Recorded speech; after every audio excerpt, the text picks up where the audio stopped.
Everybody, here with Taylor from LM Ironworks. If any of you are on like Reddit, any of the big Facebook pages, you've probably been seeing this thing. Skunkworks versions of being built over the past few months. I've been following this thing for a long time, and here it is. So Taylor, tell us about the Bison. Why is this such a clone correct gun? What makes it so special? Why is it so damn cool?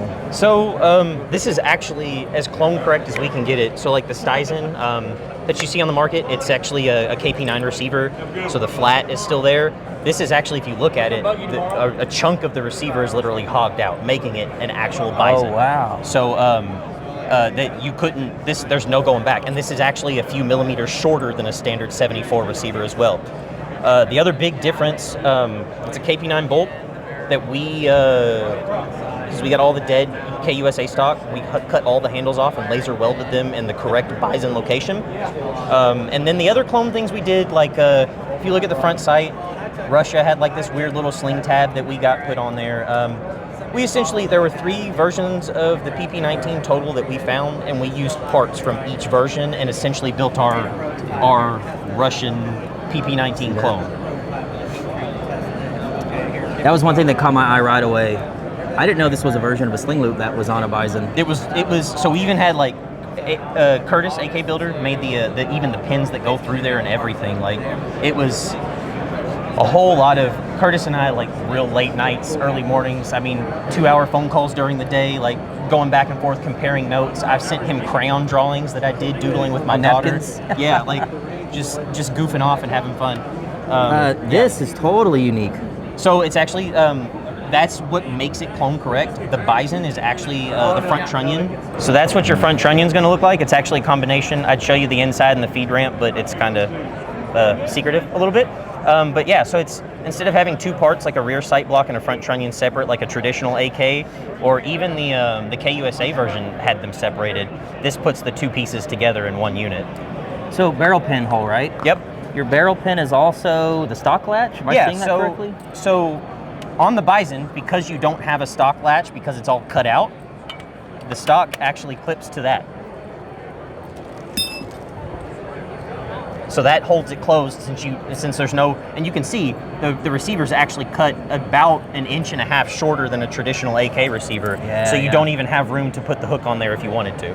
So KUSA had like a little guy that was riveted on there, right, and we're working on getting those as well. So we're trying to get it even more clone correct than it already is. Man, and just for people that don't know, explain the helical mag. So it's kind of wild. Inside, it looks like a DNA helix. It's essentially like a corkscrew that runs the length of the mag, and then there's an elevator that's driven by an internal spring that looks like it looks almost like a trampoline spring. And when you reverse the tension, it wants to go in the other direction.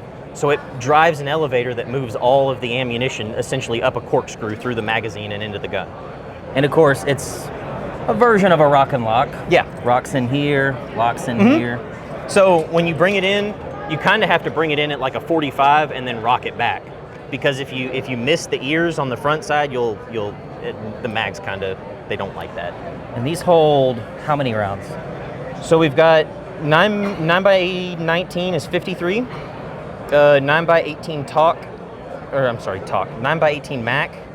You can clearly tell it's the end of the day. 63 rounds in that, and then we're working on 7.62 talk, and it's a 42 round magazine. Well, I guess the next question is, when's it available? Next week. We plan on shipping our first units next week. No kidding. So what's ballpark price? $3,500-ish with 2 mags and a few other goodies that we plan on shipping with them.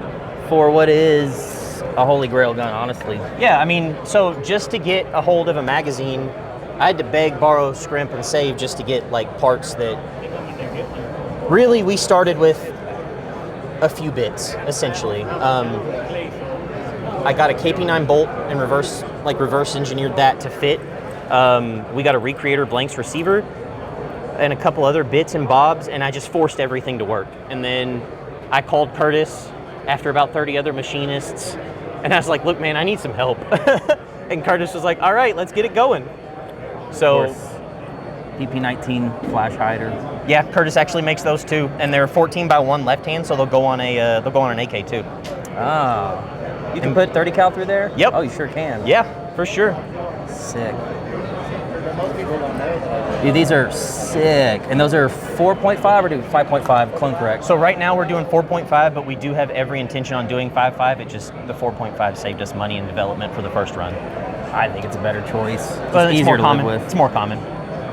And really, we've dumped everything into this. We really have. Like, it's a passion project for sure. Dude, this is cool. Well, I'm glad you dedicated your youth to not making something that takes Glock mags. This is super sick. I hate Glocks, so.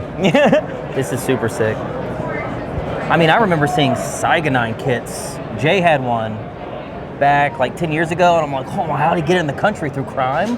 It's like the coolest thing I've ever seen. It's wild talking to people just because of this. Oh yeah, I've got a Valmet that came in on a suitcase like 2 months ago, and I'm just like, I don't want to hear anything else. You can stop talking to me now. Yeah. Well, dude, this is super cool.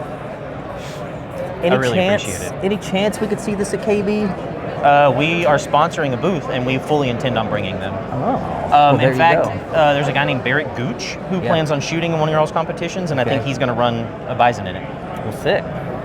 What's the best place for people to follow you? Is it still Facebook, Instagram? Man, probably Instagram for right now. We're working on Twitter, and Twitter's getting really big, but I'm not the best with social media. I'm like a boomer on the inside, and I'm not very social to begin with. But reaching out to us on Instagram or probably Twitter is the best bet right now. Well, everyone who's involved with this, whoever's helped you put this together.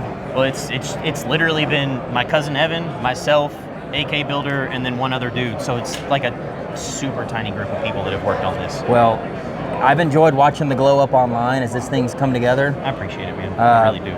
I'm proud of you, proud of this thing. It's just cool, man. Cool to see young guys make cool shit. I was a nobody like a month ago too, so. Oh, dude. It's just cool, dude. Like young entrepreneurs that are willing to work hard, this is cool. This is super sick. I appreciate it. I really do. It's been a huge passion project of mine, and firearms in general just they've been a huge thing in my life, and I just want to give back as much as it's given to me. Awesome, dude. Well, I appreciate your time. Thank you. And thanks for all your hard work on this. I can tell by Facebook you've probably had a lot of sleepless nights. So many. All right, everybody. Probably one of the coolest things AK-wise here at SHOT Show this year.